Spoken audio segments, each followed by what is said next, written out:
Hello, good morning. Morning, sir. Good morning.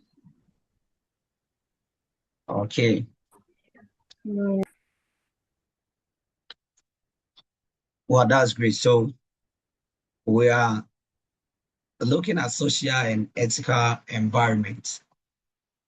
So at that is we are going to look at corporate social responsibility, ethical sourcing, corruption and transparency, and professional codes of conduct. So we will look at social and ethical environment that the organizations, the companies are really operating.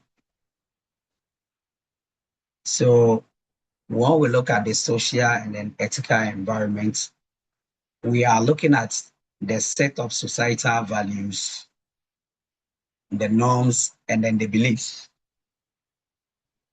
and also the moral principles that is actually influencing how individuals, organizations, and institutions behave and make decisions. So when we pick the organization where we are working, we consider the values, the core values of the organization. We will call the moral principles we have. And that is going to help us to make right decisions in our organizations. So if the core values of the organization is saying that we need to promote transparency, we need to make sure we are promoting fairness. We need to make sure we are promoting quality. Then that is going to guide us to make the right decisions. So things that the organization is actually permitting us to do, things that they are also not permitting us to do.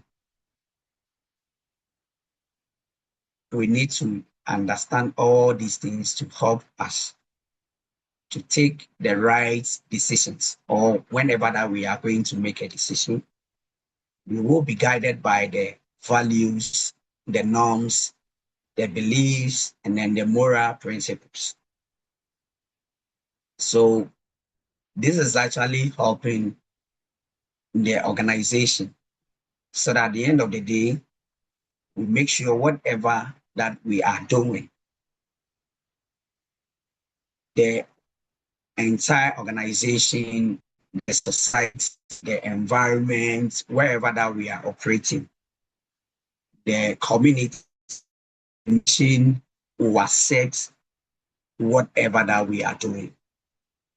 And we are ready to be responsible for that. And once we are considering the societal values, the norms, the beliefs, and then the moral principles, it is helping the organization to make sure that the decisions that they are going to make, the environment, the society will accept. So that is the social and an ethical environment that we need to look at the societal values. We need to look at the norms. We need to consider the beliefs. We need to consider the moral principles so that it is going to influence how even the individuals in the organization will even make a decision. Okay, so when we look at that, then we can now come down and then look at the corporate social responsibility. Corporate social responsibility. And this is just a voluntary commitment of organizations to operate ethically and contribute to economic development while improving the quality of life of employees.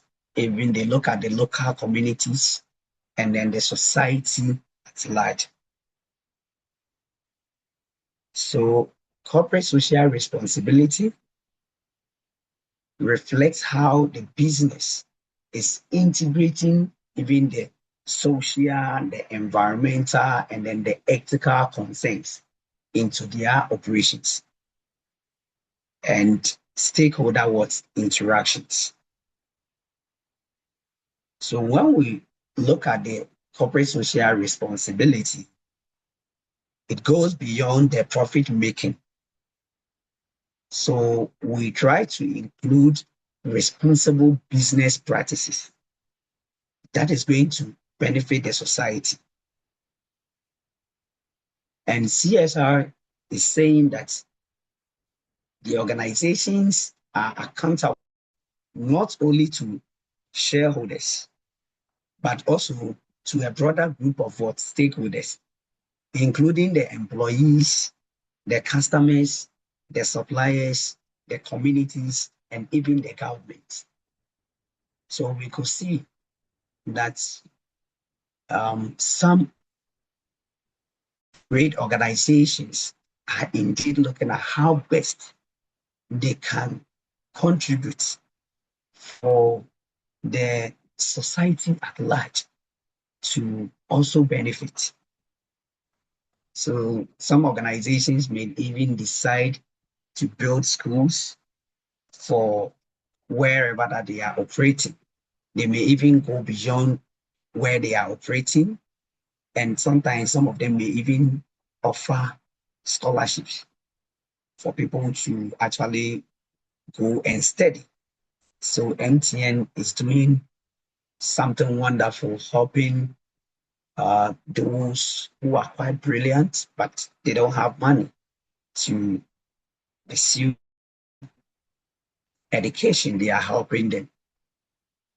And they also think about things that they can do for even the customers. So sometimes they may reward loyal customers. They may give them free airtime and products.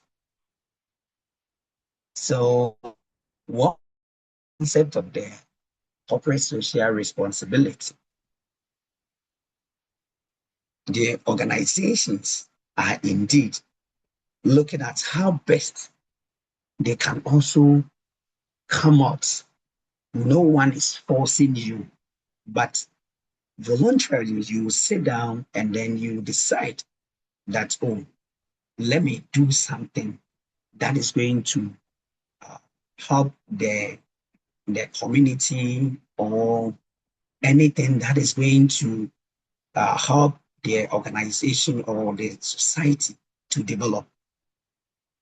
So you look at any economic development program, interventions that you can initiate, because you are looking at how best you improve the quality of life of the employees and then the communities that you are operating in, and then even the nation, what you can do to help.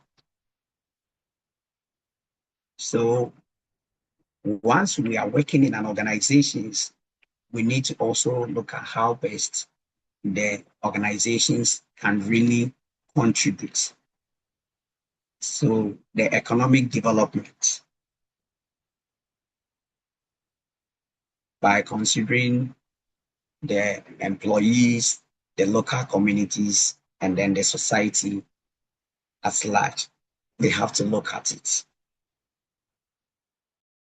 Really, really going to help the organization, because once you are doing this, you are getting good name out there. So when we talk about, oh, those that are helping, they will mention your name. They will mention the name of that organization. So you could see when they are done, then they will write maybe donated by, sponsored by, then they will write the name of the organization. So we are not only there operating to get the money, but we need to also think about the things that we can do to help the society, the employees, the customers to also benefit. Okay, so we look at the key dimensions of corporate social responsibility. One, we need to recognize the economic responsibility. So this is where the organizations are expected to be profitable and economically sustainable while creating jobs and contributing to economic growth. So the economic responsibility, we are expecting the organizations to make profits and also sustain the business. And once you are sustaining the business, it means that you can create jobs.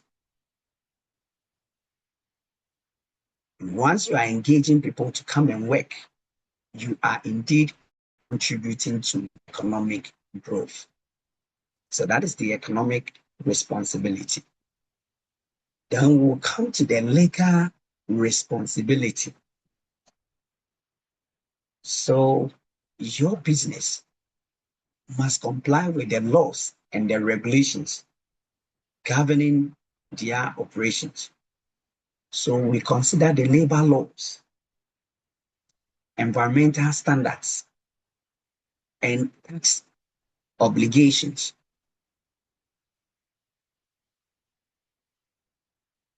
So once the laws are saying that, okay, we need to make sure in our operations, we need to reduce the amount of maybe uh, carbon that we are generating, carbon emissions, we need to reduce it. We need to make sure that we are helping the organization to achieve that. We cannot employ people below 18 years. We need to recognize that. We cannot engage children to come and work in the organization. We need to consider that. Environmentally, how are we disposing of our materials that are not needed in the organization? Do we follow the EPA standards to do that? Are we paying the taxes that we are supposed to pay? Some organizations, even when you look at paying of their social security for the employees, they may not even do that. So we need to look at the legal aspect of the corporate social responsibility so that the business will comply. Then we need to also look at the ethical responsibility. So ethically, the firms are expected to act fairly. We need to be very honest and transparent, even beyond the legal requirements. So we need to make sure that when we are inviting suppliers, we are going to be fair to them. where we are saying that this is competitive tendering, we give the suppliers equal opportunity. And we need to be very, very honest when they submit all the documents that we are requesting from them. Somebody should not say that, oh, they did not submit maybe uh, these particular certificates, and therefore they don't qualify.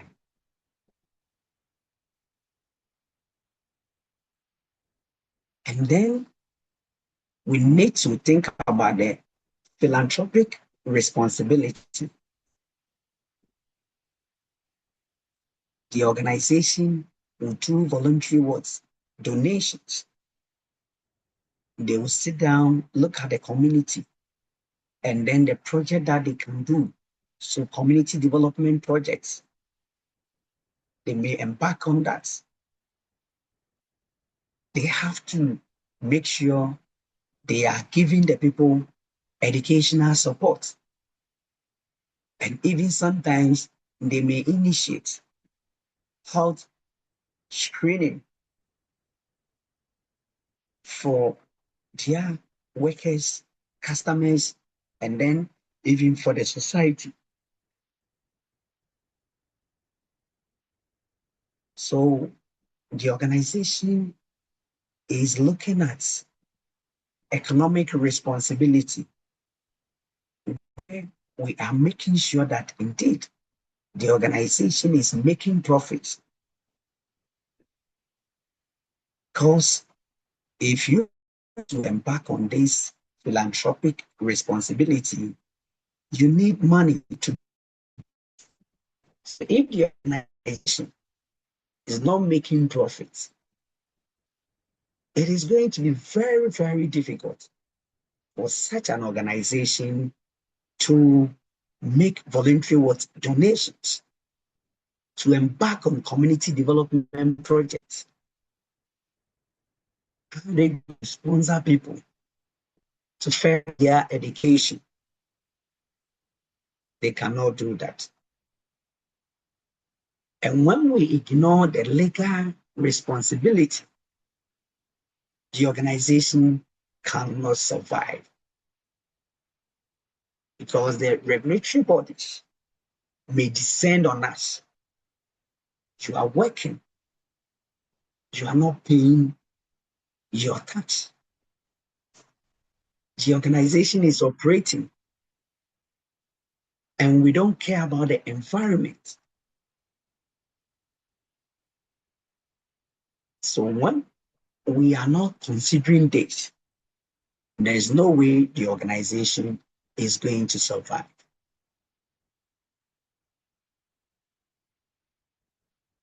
We need to make sure that indeed we are fair to all our customers, the employees. If you deserve to be promoted, we need to do that.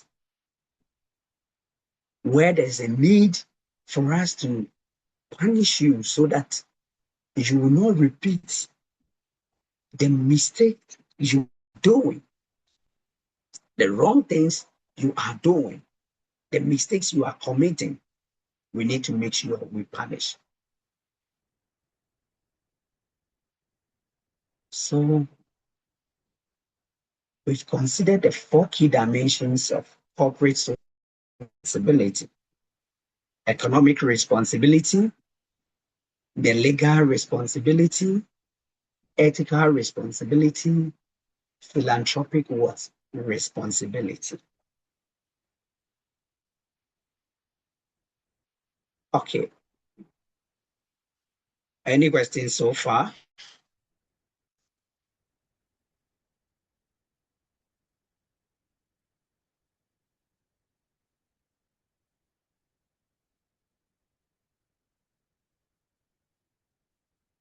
No, sir. Okay, then we can continue. All right.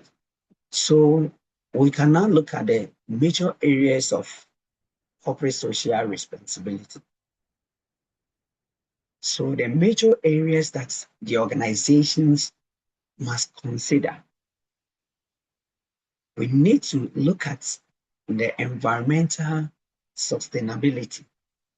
So whatever that we are doing, the organization is aiming at reducing pollution. We need to make sure we are managing the waste very well. And at the end of the day, we need to make sure we are promoting the green practices. So once we are reducing pollution, we are managing our waste.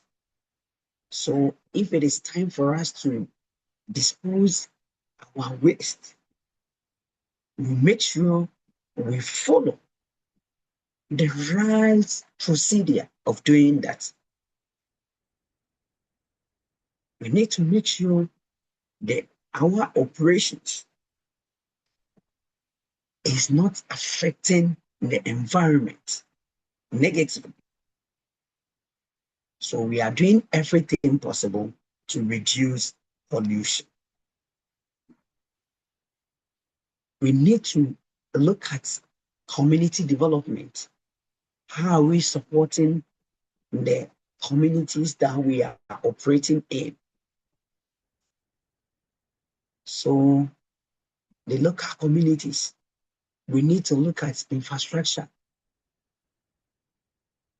Some communities may request for maybe, oh, we don't even have a community center where the elders in that community can meet. So the organization may take it upon themselves to go there and help them to get it. Then we need to look at the employee welfare. So we are paying our workers well, fair wages. Where they are working, we need to make sure they are safe. So safe working conditions must prevail in the organization. And then we have to give them equal opportunities. So we all came with first degree, entry level. We need to make sure we are giving them equal opportunities. Nowhere we are going to favor one and then the other person may not get that opportunity. We need to make sure we are protecting our consumers. So if it is product, service, we need to make sure that we are providing a safe product to our consumers. We need to think about the quality aspects and truthful information.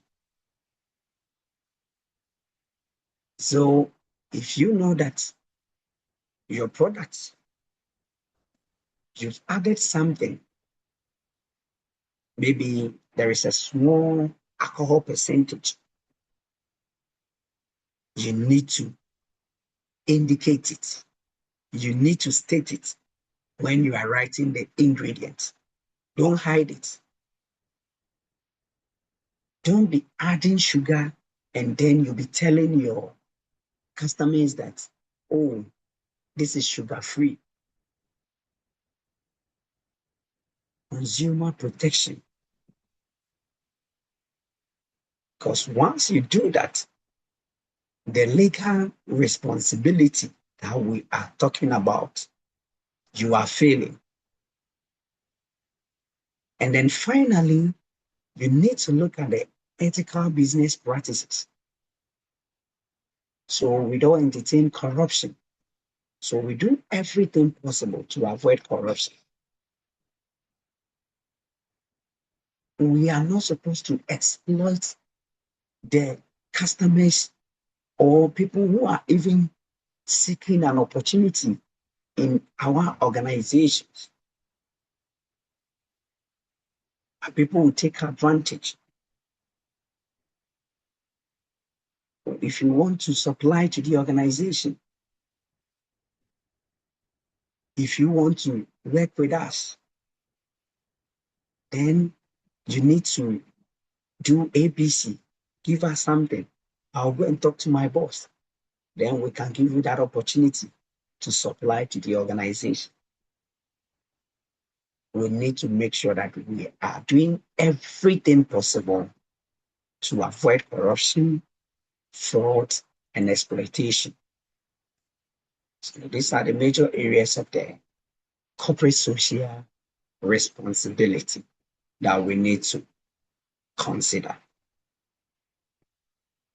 And once we are embarking on the corporate social responsibility, it is going to enhance the reputation and then the brand image out there. So you see, people will have trust with the organization. The stakeholders will also have trust. So where you are operating, so we could see that sometimes even if the government is coming out with a policy that will not favor the organization, some stakeholders will act on behalf of the organization. They will start fighting for the organization. And please, we are pleading to the government to have mercy because the company is really, really helping the community. And where you are failing to embark on corporate social responsibility, when the government is ready or they are imposing certain decisions, restrictions, and orders, the stakeholders will be happy because they are even going to report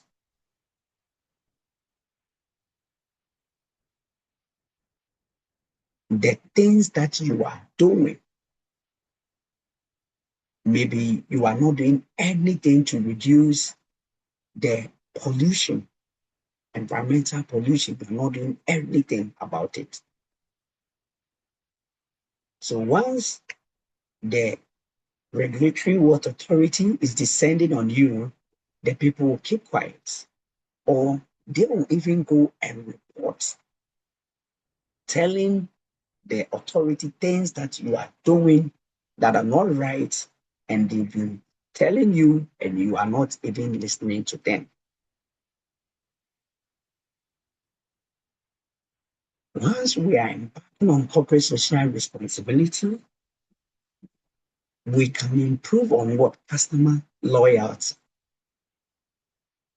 because consumers prefer socially what responsible what companies.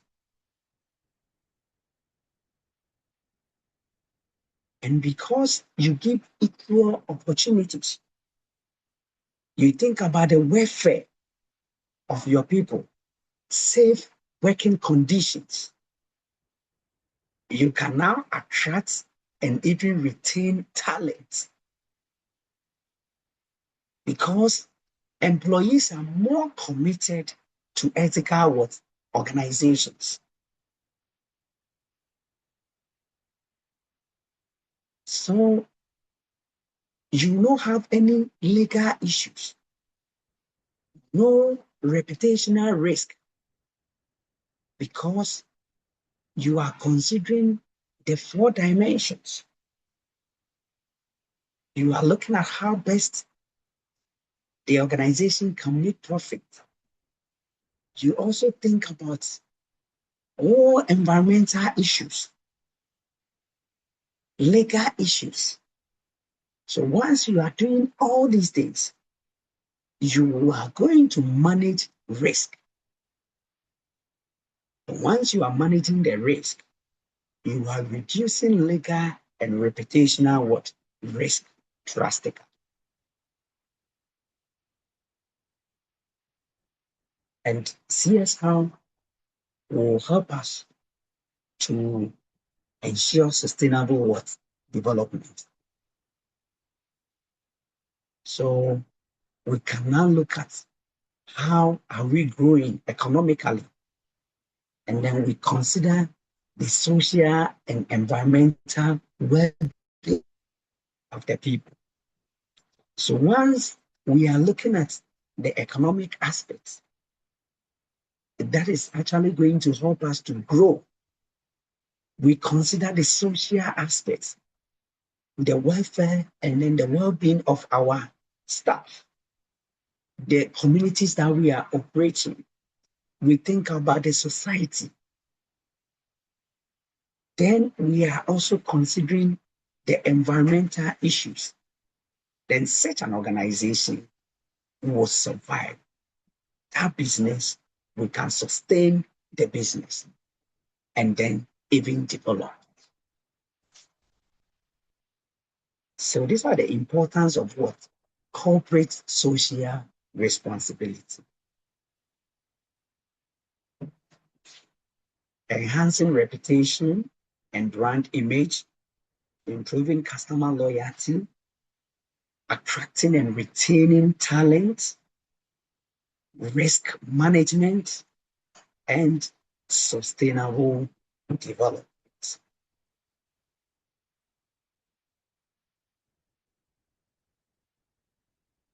So we now look at the ethical sourcing.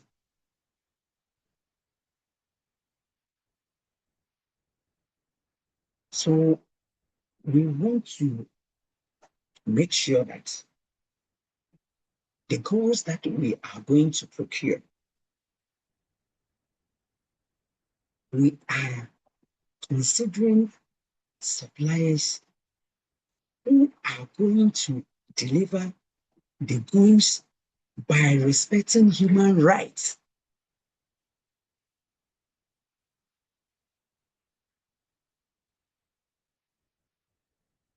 Or if we are producing internally, we need to make sure that the organization is indeed respecting human rights, fair labor practices. So we are not paying our staff below the minimum wage.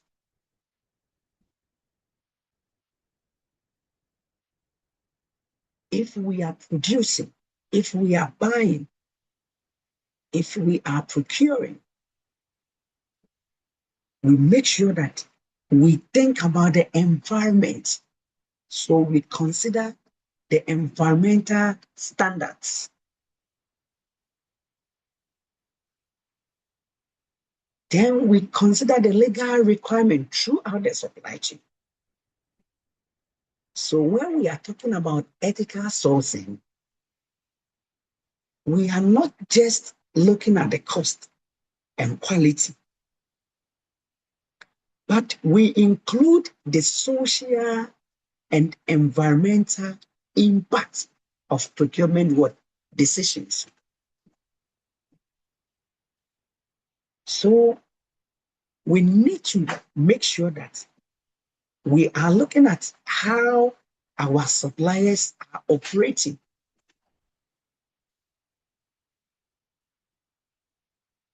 If their operations are not indeed causing any environmental harm or unethical practices, they are not paying the staff well, they are not giving them the right, even equipment to work with, the personal protective equipment, PPEs, they don't even have it.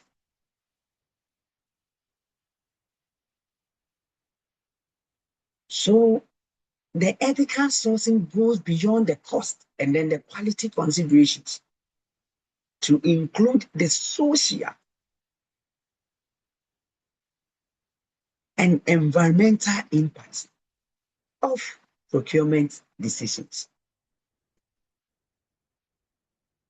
So we are checking how our suppliers are indeed operating.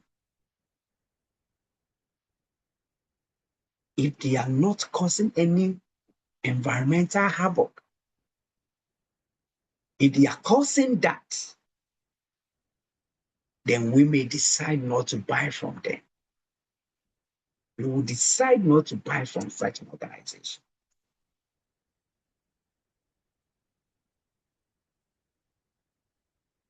So that is an ethical sourcing.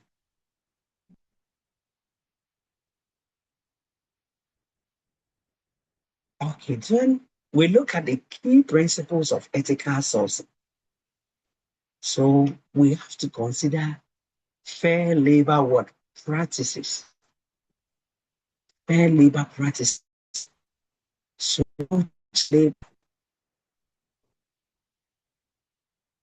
no forced labor. We consider fair wages and reasonable working hours. Reasonable working hours. So even if you do overtime, we need to make sure that the overtime hours will not affect the health of the workers. And are they getting enough rest, off days, to help them?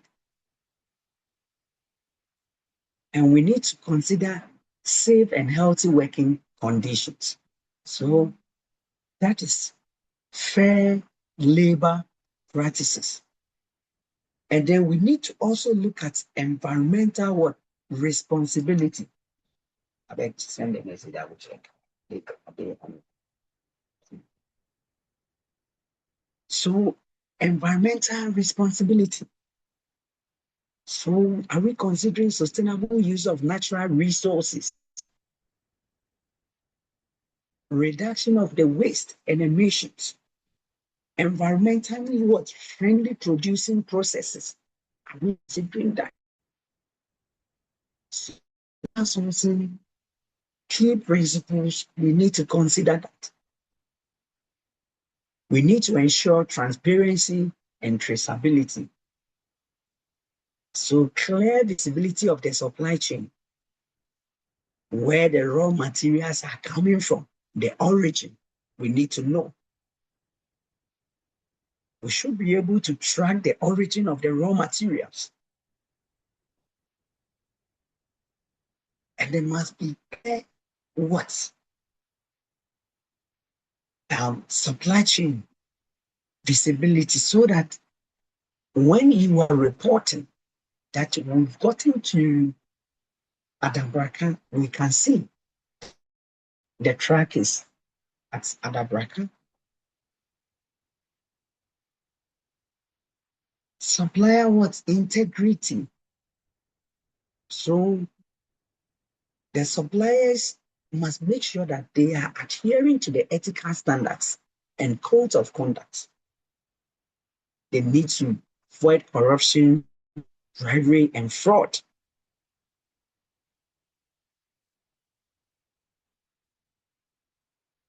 So now we can consider corruption and transparency. So corruption refers to the abuse of entrusted power for private gain. Corruption refers to the abuse of entrusted power for private gain. So because you are the procurement manager, the procurement officer, you can tell the suppliers that give me 10%. Or when I give you the contract, you give 10% of the contract, or maybe your profit.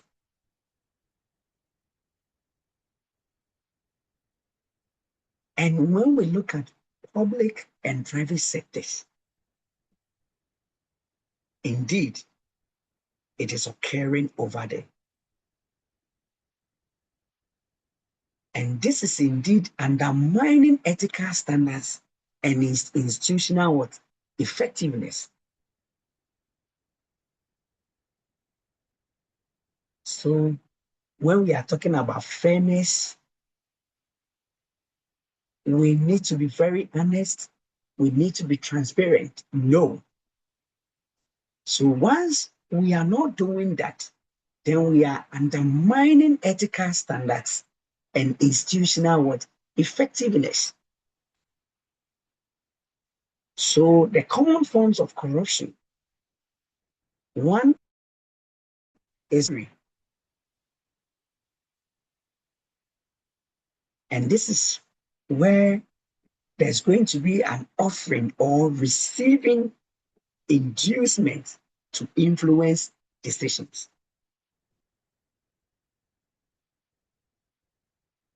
So bribery is one.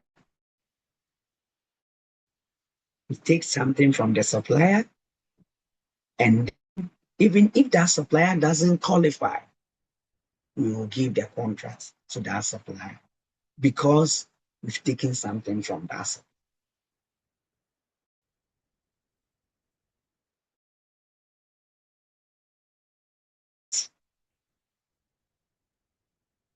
Where there is a misappropriation of what funds or assets.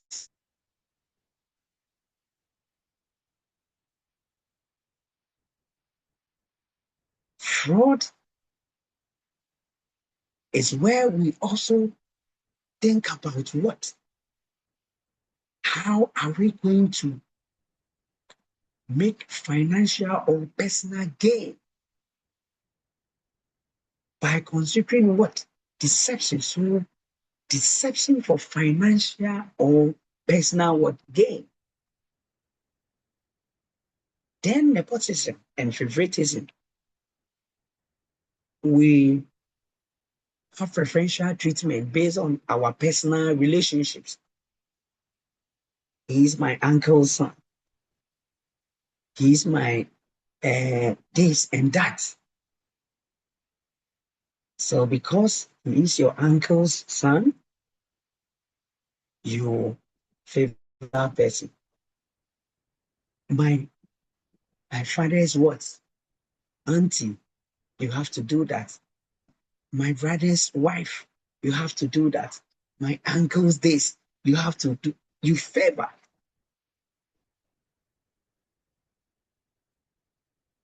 And then procurement irregularities, manipulation of tendering and contract awards.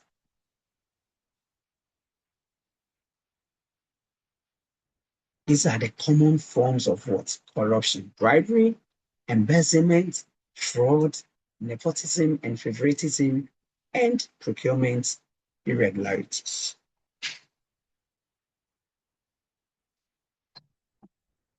So we look at transparency.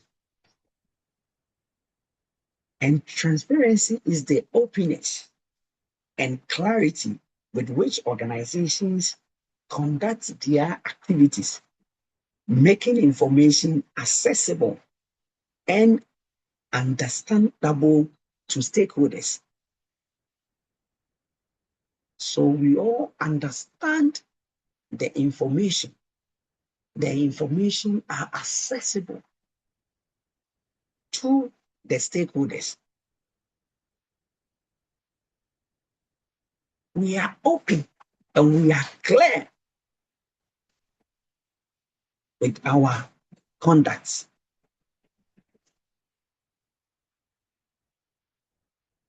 So when we look at the key element of transparency, one is disclosure of what's information. Here we look at timely, accurate reporting, timely disclosure of information. We do it on time, the right time, timely. And when we are Doing that, we make sure everything we are reporting on is accurate. Two is open decision making, open. So we have a clear processes and criteria, accountability what mechanisms. We need to have systems to hold individuals responsible. And then access to information so stakeholders can easily obtain relevant data. So the key element of transparency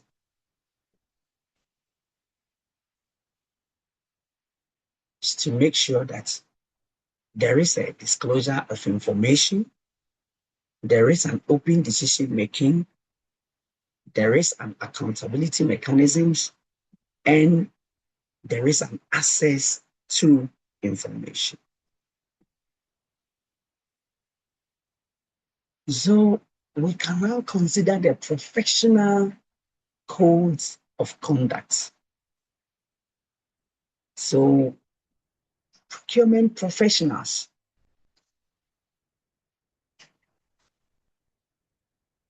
we need to understand our codes of conduct.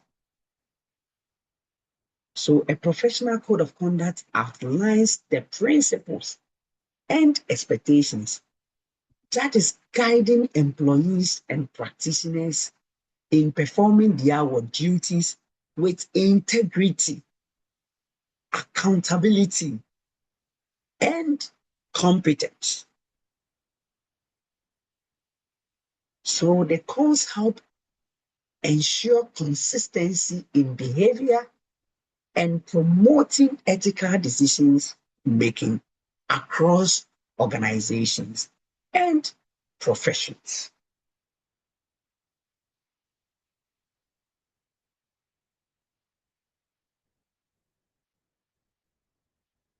So these are the key principles of professional codes of conduct. Integrity is one, objectivity two, confidentiality three, professional competence and due care four, accountability five, respect and fairness six. So when we talk of integrity, this is where the professionals are expected to act honestly and avoid deception, fraud, or misrepresentation.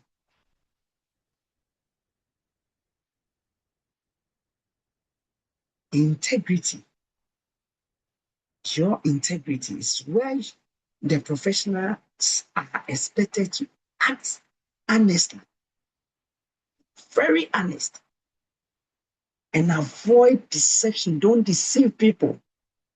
Avoid fraud or misrepresentation. You are not the director of the organization, but you are telling people out there that you are the director of the organization.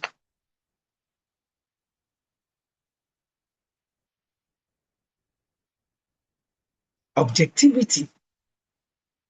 Decisions should be made impartially.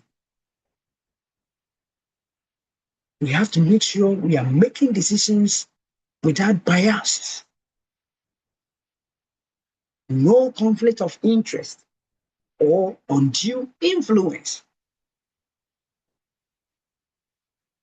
My boss is saying I should do this. You need to make sure that whatever that you are going to do, you are considering the code of conduct. And that is the only way we can overcome undue influence. Confidentiality. We need to make sure that sensitive information are well protected and not disclosed without proper what authorization.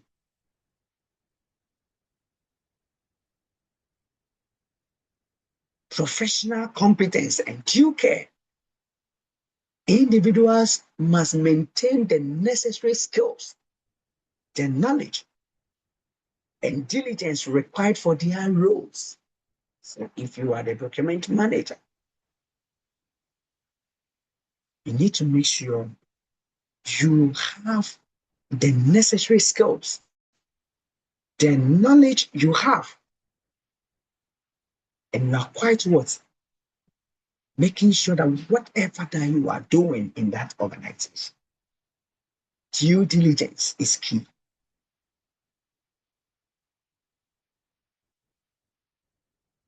Because of accountability, professionals should bear in mind that they are going to take responsibility for their actions and decisions.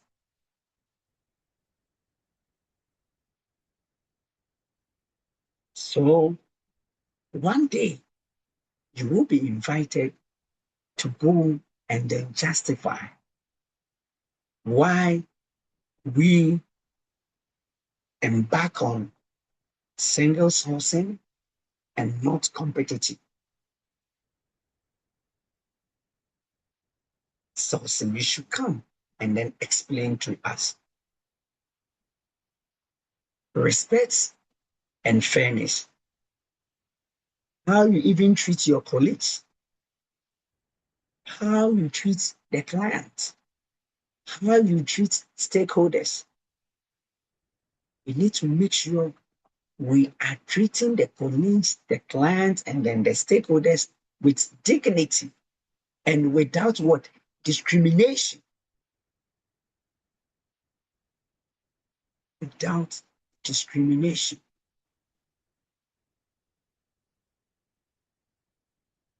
So we consider the components of a code of what?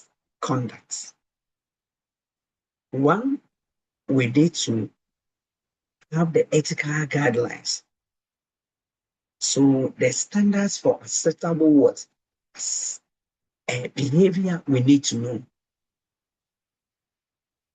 Acceptable behavior, if we don't know the acceptable behavior, then we may not be able to do things right in our organizations. So the ethical guidelines, the rules and regulations, that is indicating the specific do's and don'ts in the organizations. We need to know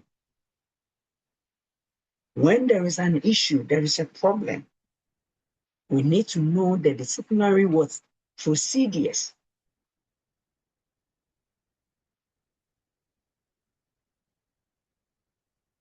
Whatever that we are going to do. So if we are not going to work, if you are going to work late, we have to be aware of the consequences for the violations. Conflict of interest policies. We need to understand it so that we can manage personal versus the professional with interest.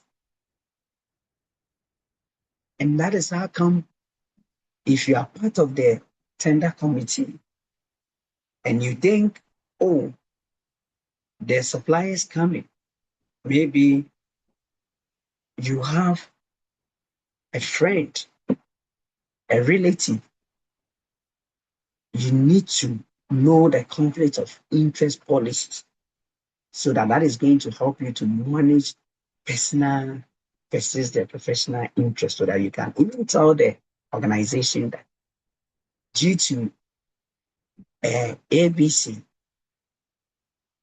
can you get someone to come and replace me?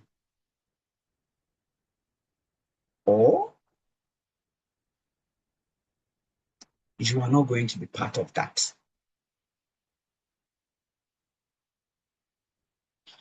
How do we report when we suspect something, whistleblowing, when we have genuine issues? We need to understand the channels for whistleblowing and complaints that we are going to make. So we need to understand the reporting mechanisms. And then we have to look at the importance of professional codes of conduct. Professional code of conduct promotes ethical behavior because this is providing clear guidance on acceptable what actions. Professional code of conduct enhances trust and credibility by building what confidence among what stakeholders. And professional code of conduct will help the organization to reduce misconduct. So we will be able to minimize corruption, fraud, and unethical practices. And then it is going to support the organizational culture. Professional code of conduct is going to reinforce the shared values and then the norms in the organization. And above all, professional codes of conduct is going to ensure what? Compliance. So we make sure that our behavior is, we align it, we align the behavior with the legal and regulatory what? Requirements in the organization. Okay. Any question or contribution?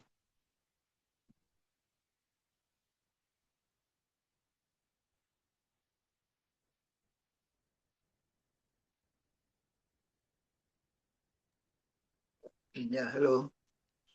Yes. Yes, my question is on the corporate social responsibility. Since it is not a force for them to do something for the community, so can the community also, in a way, approach them to seek assistance for particular things that they need in their community? Maybe if the company is not doing it, can they also put some little pressure on them for them to do something for them, something they need in the community? Thank you. Okay. Thank you. Stakeholder engagement is key. And once you are operating in a community, you cannot just ignore them. You have to listen to them. So sometimes the community can appeal to the organization. They can write to the organization, they can come to the organization and then tell them things that they want the organization to help them do. So sometimes they will just write to the organization or they will come to the organization. So the society or the community can appeal to the organization that, oh, we want to do ABC. Please, can you help us? So maybe if they need financial resource, whatever that they are looking for, then the organization can also consider and then tell them what they can do to help.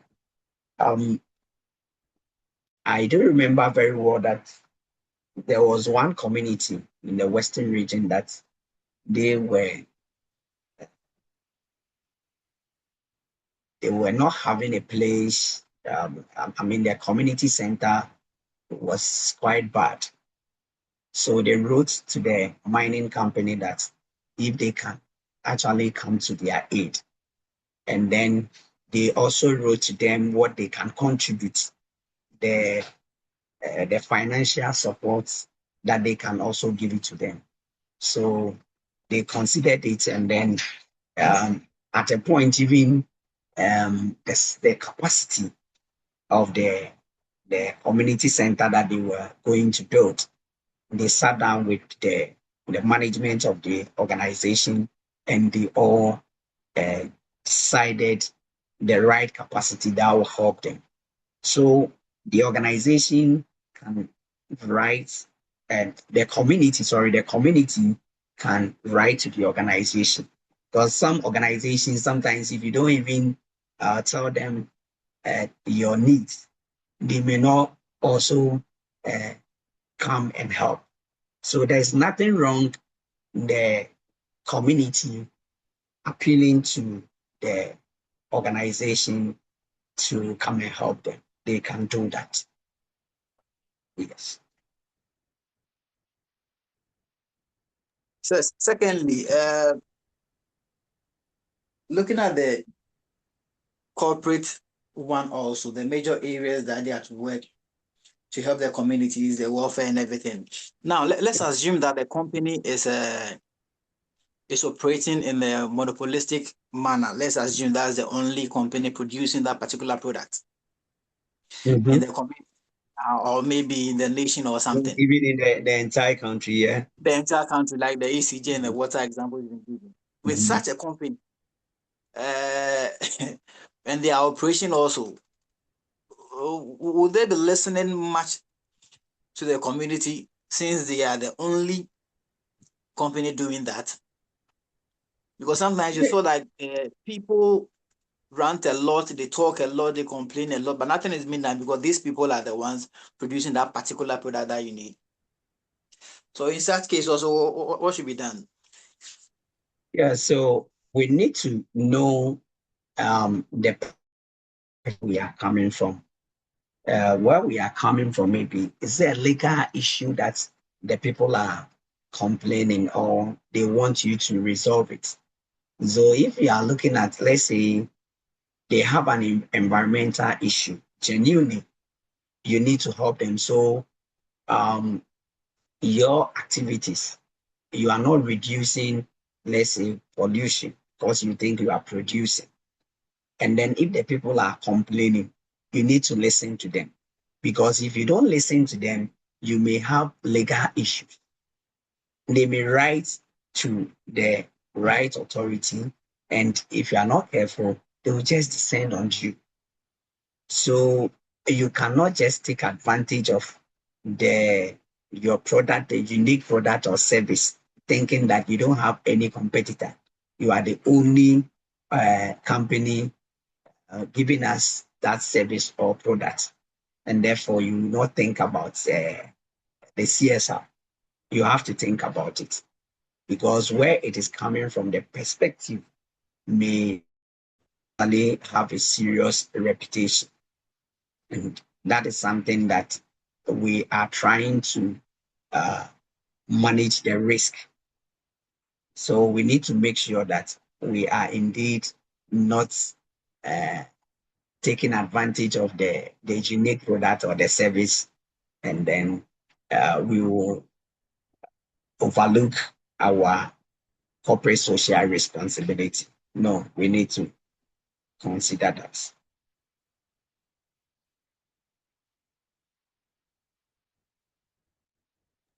Thank you. Yes, we need to consider that, because if you are the only company in the entire country where you are operating, even sometimes where you are getting your raw materials from. So if you go to Akosomo and then the other places, you could see ECG, they have special arrangement with the people. Even where you are going to build a dam and something, you need to make sure you have special arrangement with the people. You cannot just go and then do it and you leave. No, no, you have to make sure that you have a very good, you are looking at the CSR aspect of it. because you are not coming to operate, and at the end of the day, people will suffer. No. So all the environmental issues, all the social issues, you need to look at it. You need to look at it, yes.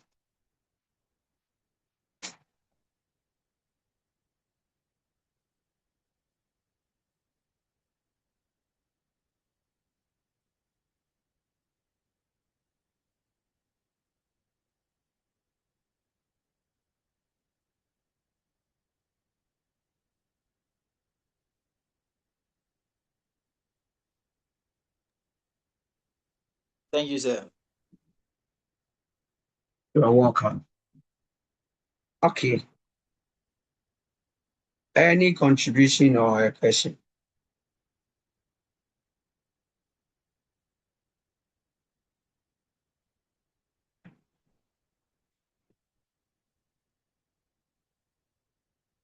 Okay, so then I think we can close for you to go and then do other things. All right. Okay. God willing, next week. So class, I'll just share with you then. You start Thank reading. you so much, sir. You are welcome. Thank you, sir. Bye-bye. Bye. Bye.